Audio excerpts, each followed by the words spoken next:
I'm Ulysses S. Grant. I was born in Point Pleasant, Ohio in 1822. At age 17, my father secured for me an appointment to the United States Military Academy. I said, I won't go. He said, I think you will.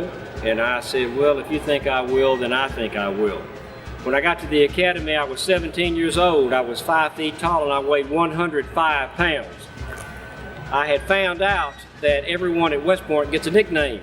With the name like Hiram Ulysses Grant and those initials, I could only imagine what my nickname would be. However, the man who appointed me to the academy did not know my full name. He thought my middle name was my mother's maiden name of Simpson.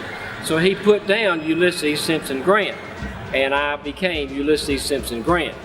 I had no idea what significance those letters, initials, would be 19 years later at the Battle of Fort Donelson, but I became Sam Grant as my nickname. After graduating from West Point, left and went to Jefferson Barracks in St. Louis, met Julia Dent. A roommate of mine, Fred Dent, was his sister. So we became engaged. The Mexican War came along, I went to Mexico. I was brevetted 3 times for bravery, even though I was in the Quartermaster Corps.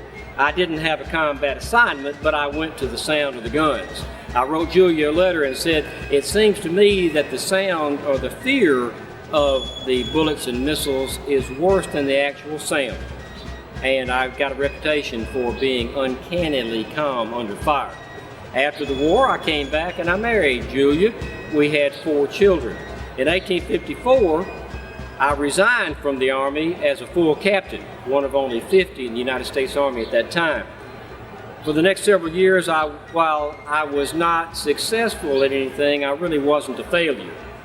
Then the war started. I was appointed Colonel of the 21st Illinois. In July of 1861, we moved out of Springfield, Illinois. I was appointed Brigadier General in August after the Battle of Fort Donelson. In February of '62, the first major Union victory, I was appointed Major General. Then I went on to Shiloh in April after Fort Donelson. Then we moved into Vicksburg and took Vicksburg in July of '63. Then in the fall of '63, I went to Chattanooga.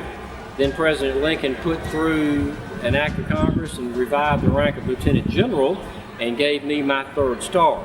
At the end of the war, I became Secretary of War, and the Republican Party approached me and asked me to run for president.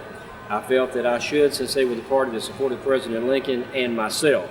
I served in 2 terms, being elected both times by some of the largest majorities of any American president. I died in 1885 of inoperable throat cancer after having finished just 5 days before my death my memoirs, which became the first American bestseller on pre-publication subscriptions.